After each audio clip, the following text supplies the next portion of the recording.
नमस्कार। आज हम स्पंदना पुस्तक है उसका 12वां अध्याय करेंगे। मरु सौंदर्य यानी इसका अर्थ होता है मरु। मरु का मतलब होता है मरुस्थल। मरुस्थल का सौंदर्य जो राजस्थान में है, इसके बारे में हम अध्ययन करने जा रहे हैं। राजस्थान प्रदेश से पश्चिमांचले प्रशिष्टास्ति थार मरुभूमि। राजस्थान प्रदेश के पश्चिमांचल में फैली हुई, चारों ओर से फैली हुई जो जगह है वो थार मरुभूमि है। राजस्थानिया वयम विशेषतः अस्य मरु देश से शोभा संपदा अक्षय कोश प्रति अनुरक्ता गौरवान्विता च समय। राजस्थानिया, राजस्थान के लोग, हम जो राजस्थान के लोग हैं, वयम राजस्थानिया, हम जो राजस्थान के लोग हैं, विशेषतः अस्य मरु प्रदेश से, इस मरु प्रदेश की शोभा संपदा, इसकी जो शोभा और संपदा है और अक्षय कोश और उसके अक्षय कोश के प्रति अनुरक्ता, उनके प्रति लगाव है हमारा, और हमें गौरवान्विता चाहे समय, और हम उसके प्रति गौरवान्वित भी हैं। जो मरु प्रदेश में जो हम राजस्थानी लोग हैं, विशेष रूप से जो मरु प्रदेश की शोभा संपन्न और अक्षय कोश है, उसके प्रति हम क्या कर रहे हैं, गौरवान्वित हैं। न केवल वयम अपितु मरु महिमा आकृष्टा, न केवल हम अपितु मरु महिमा के प्रति न केवल हम ही हैं आकृष्ट। देशाटन रुचिये, देशाटन रुचिये का मतलब क्या होता है, घूमने वाले, एक जगह से जो सैलानी होते हैं वो,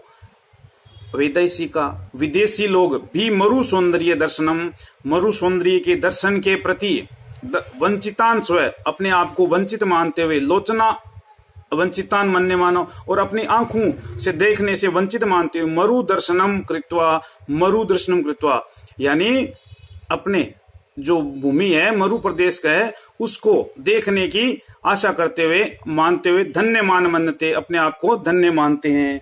यानी रुचि देखने वाले जो लोग हैं ना मरु सौंदर्य के प्रति, वो अपने आप को, अपनी आंखों को वंचित मानते हुए मरुभूमि का दर्शन करने के लिए वो क्या मान रहे हैं, धन्य मानते। उन्होंने कर लिया तो धन्य मान रहे हैं। राजस्थानी भाषाया महाकवि स्व नाम धन्य पदम श्री कन्हैयालाल सेठिया एवं इमाम एव भूमि स्तुवन धरती दोरारी इत्यम अमरम गीतम रचितवान है।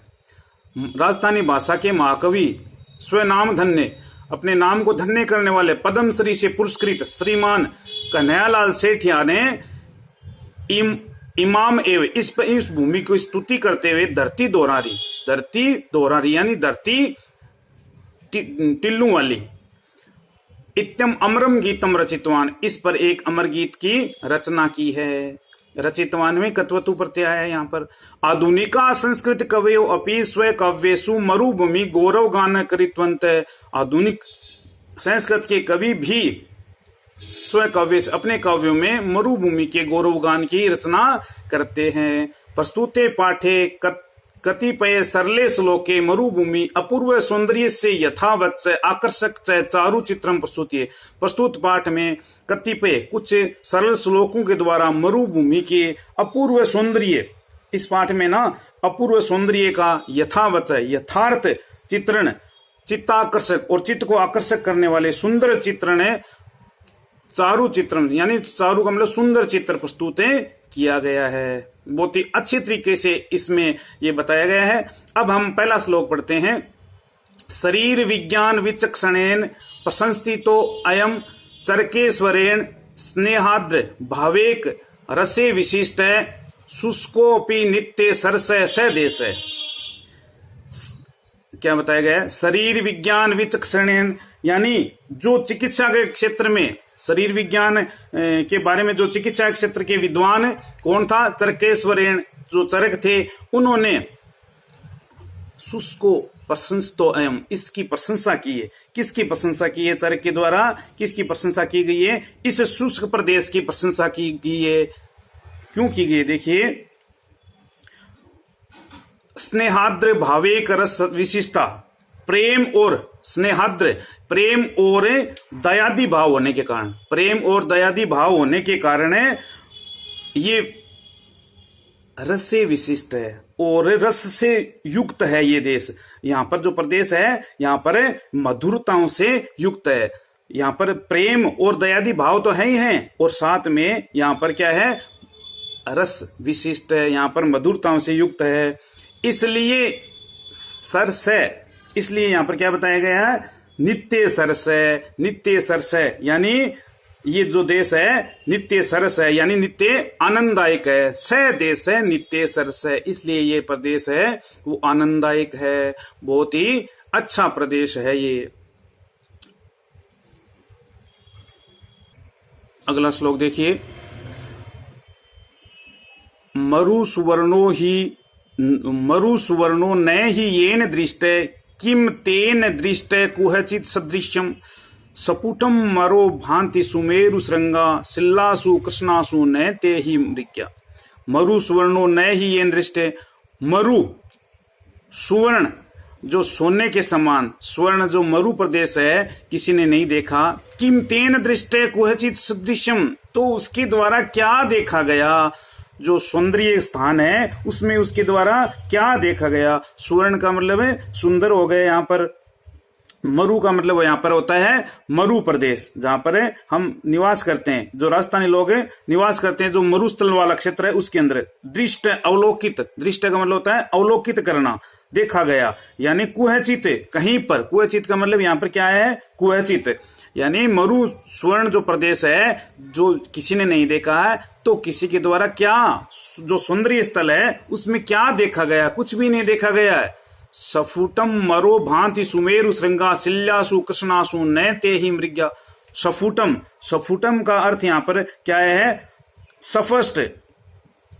मरो का मतलब मरु हो गया, भांति का मतलब है सुशोभित होते हैं।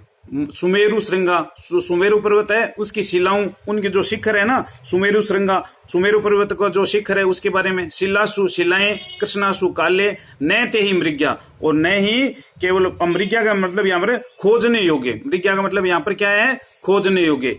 तो इसका अर्थ हम देखते हैं, सुमेरु, सुमेरु श्रृंगा, यानी सुमेरु श्रृंगा यहाँ पर करेंगे तो सुमेरु पर्वत के शिखर, सुमेरु श्रृंगा, सुमेरु पर्वत के शिखर।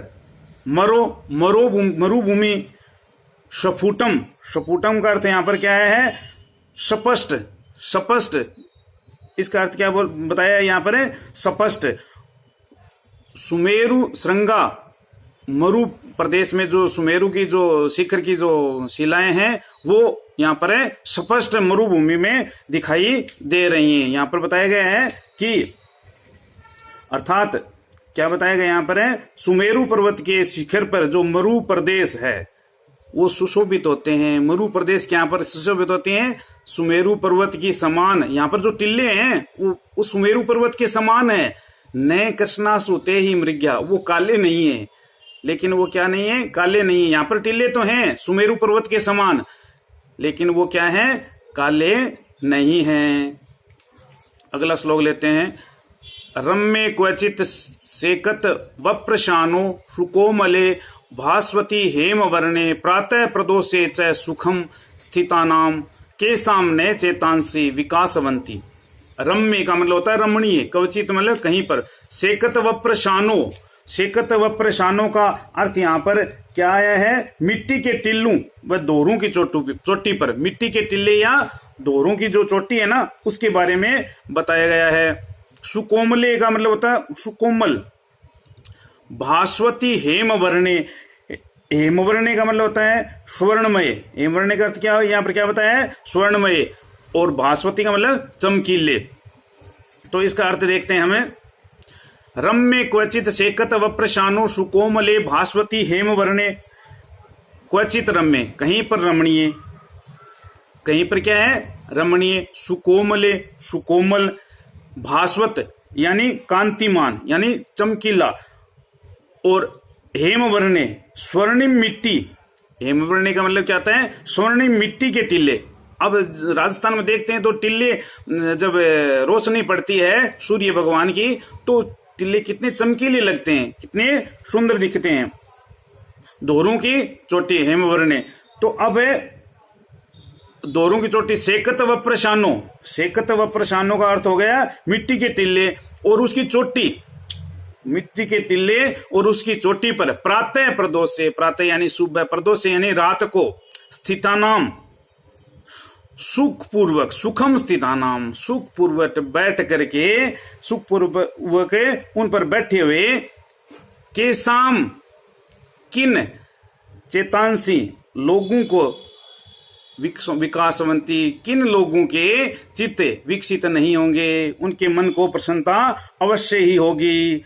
यानी उन टिल्लों पर बैठते हैं सुबह व शाम लोग, उनके मन कितने विकसित, कितने खिल जाते हैं, कितने अच्छा लगता है उनको, बहुत ही आनंददायी लगता है। स शीतलो गंध वह समीर, स तितिराणा मधुरो विरावै, तत् तत् तरनम तत् नर्तनम भैरव विभूषाणाम समुत प्लूति सा च कुरंगाणाम, स शीतलो गंध वह समीर। वहां पर क्या होती है, मरु प्रदेश में शीतल यानी ठंडी, गंध वह सुगंधित, समीर यानी हवा चलती है, वहां पर शीतल और सुगंधित हवा चलती है। स तितिराणाम मधुरो विरावै, और वहां पर तितिराणाम यानी तितर, तितिराणाम का मतलब क्या होता है, तितर, मधुरो मधुर, विरावै बोलते हैं, गाते हैं, तितर मधुर स्वर में गाते हैं। तत् नर्तन भैरव विभूषाणाम, नर्तन वहां पर नृत्य करते हैं, कौन, भैरव विभूषाणाम, और मोर नाचते हैं। राजस्थान में जब टिल्लू में मोर नाचते हुए दिखाई देते हैं तो बहुत ही सुंदर दृश्य लगता है। समुप्लति सा च कुरंगाणाम, और कुरंगाणाम का मतलब क्या होता है, यहाँ पर जो हिरण है वो कुलाचे भरते रहते हैं, उस प्रदेश का सौंदर्य देखने लायक होता है। वहां पर शीतल सुगंध और हवा चलती है, और तितर कलरव करते हैं, खेलते रहते हैं, और मोर नाचते हैं, और जो हिरण है वो क्या करते हैं, कुलाचे भरते रहते हैं। बहुत ही शानदार दृश्य यहाँ पर बताया गया है। अगला श्लोक, ते तुंदिला स्वादु रसा कलिंगा सा सारथी चंचल चंद्रिका च स्फूर्ति स्फुरंती स्फूर गावलीसु क्रमेल काना गतयस्य तासता। ते तुंदिला, तुंदिला का मतलब होता मोटा मोटा, स्वाद रसा कलिंगा, मोटे मोटे स्वाद स्वादिष्ट, कलिंगा मतीरे, जो तरबूज होता है उसके समान ही होता है लेकिन मीठा बहुत होता है। ते स्वाद तुंदिला स्वादु रसा कलिंगा, मोटे मोटे स्वादिष्ट मतीरे, सा शारदी चंचल चंद्रिका, और वो शरद ऋतु की, सर्दी की ऋतु में रात की जो चांदनी है, चांदनी का जो सौंदर्य है वो बहुत ही चंचल लगता है, बहुत ही मनमोहक लगता है, बहुत ही सुंदर लगता है। स्फूर्ति स्फुरंती स्फुर गाली वसु, अब यहां पर क्या बताया गया है, स्फुर गाली वसु, पक्षियों की, जो पक्षी है ना उसकी कतारें, उनकी कतारें कैसे दमकती हुई, स्फुरंती स्फूर्ति, दमकती हुई स्फूर्ति, कर्मेल का नाम गतये से तास्ता, और ऊंटों का वह बहुत ही, कर्मेल का नाम कर लो ऊंट, ऊंटों का वह सुंदर चाल, मतलब गतये से धीरे धीरे चलना, उन ऊंटों का बहुत ही धीरे धीरे चलना बहुत ही मनमोहक लगता है। वो राजस्थान के मीठे मोटे मोटे मतीरे और राजस्थान की जो मनमोहक चंचल चांदनी, और जो पक्षी हैं वो कतारों में दमकती हुई स्फूर्ति के साथ कलर घूम रहे हैं कतारों में, और वो ऊंटों का चलना बहुत ही मनमोहक लगता है। वर्षा गमे चारु मरुम विहाय कवात अन्यत्र कश्यापि रमेत चितम सरसु वर्षा समय अपि यस्मिन सरते प्रसन्नम सलिलम चकासती। वर्षा गमे, वर्षा के आगमन के समय, चारु मरुम विहाय, चारु का मतलब होता है सुंदर, सुंदर मरु प्रदेश को विहाय छोड़कर, विहाय का, विहाय में जो प्रकृति प्रत्यय है वो वी हा और इसमें लेप प्रत्यय, वी हा और लेप प्रत्यय। अब क्या बताया, वर्षा काल में वर्षा गमे चारु मरु विहाय, चारु मरु सुंदर मरुस्थल को छोड़कर क्वात अन्यत्र कश्चापि रमेत चित्तम, दूसरी जगह कहां किसका रमण यानी उनका किसी का मन लग सकता है क्या, मन रमण करने की सोच भी नहीं सकता।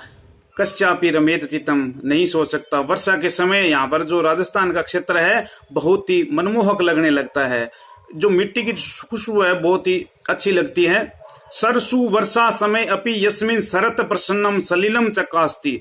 सरसु जो सरोवर हैं वो क्या हो जाते हैं, सरोवर में किस प्रकार से पानी भर जाता है, देखिए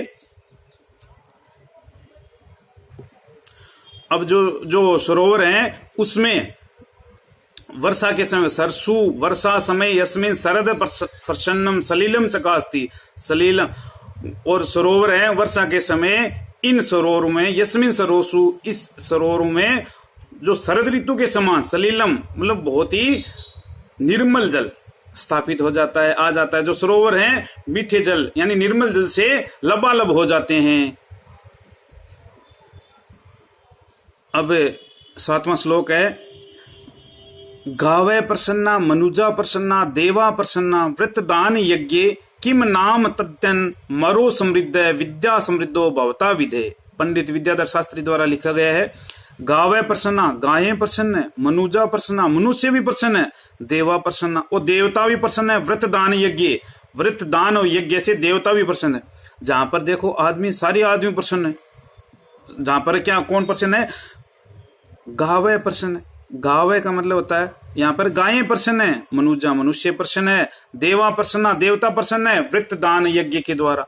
किम नाम तत्यन मरो समृद्ध है, तो क्या, तो यहाँ पर क्या बताया गया है, तो क्या पूछा गया है, किम नाम तत् मरो समृद्ध, नए समृद्ध, किस चीज के से मरु समृद्ध, मरु प्रदेश है वो समृद्ध नहीं है, भवता आपके द्वारा, इसमें एक ही चीज की वो कमी वो बताइए, भवता विद्या समृद्धो विधेय, आपके द्वारा इसमें विद्या की समृद्धि की जानी चाहिए। देखो जहां पर गायें, मनुष्य और देवता वृत्तदान यज्ञ के द्वारा प्रसन्न है, उस में किस चीज की कमी है मरु प्रदेश में, वो विद्या आपके द्वारा इस प्रदेश में फैलाने, संपन्न करनी चाहिए। मतलब विद्या है ना, उसके रूप से संपन्न करना चाहिए, विद्या दान देना चाहिए। इसका अंतिम श्लोक है, मानम मनीषिता मैत्री मरु दृष्णम मरीचिका मृगा मूर्धिन मनुष्याणाम उष्णीशम प्रमुखमरो। अज्ञात मूल संपादित जगह है। मानम यानी सम्मान, मनीषिता यानी विद्वता, मैत्री यानी मित्रता, मरुत उष्ण और गर्म हुआ, मरीचिका, मरीचिका का मतलब यहाँ पर क्या बताया गया है, मरीचिका यानी, मरीचिका का मतलब यहाँ पर है मृग तृष्णा, मरीचिका मतलब मृग तृष्णा, मृगा हिरण, मूर्धिन मस्तक पर, मनुष्याणा मनुष्यों के, उष्णीश पगड़ी, प्रमुख खमरो यहाँ पर है जो मनुष्य हैं उनके शीश पर पगड़ी है, प्रमुख खमरो, ये जो मरुस्थल के हैं ये प्रमुख है, ये सभी मरुस्थल में प्रमुखता से ये पाए जाते हैं। तो क्या बताया गया है, मान यानी यहाँ का सबसे, मान का मतलब सम्मान, विद्वता, मनीषिता मतलब विद्वता, मैत्री मित्रता, मरु दूषण यानी गर्म हवा, मृग तृष्णा यानी मरीचिका मतलब मृग तृष्णा, मृगा हिरण, मूर्धिन मनुष्यानाम मनुष्य के मस्तक पर, उष्णीशम पगड़ी, प्रमुख खमरो, ये सभी चीजें मरु प्रदेश में प्रमुखता से पाई जाती हैं। तो आज के लिए इतना ही काफी। एक बार फिर से आपका धन्यवाद।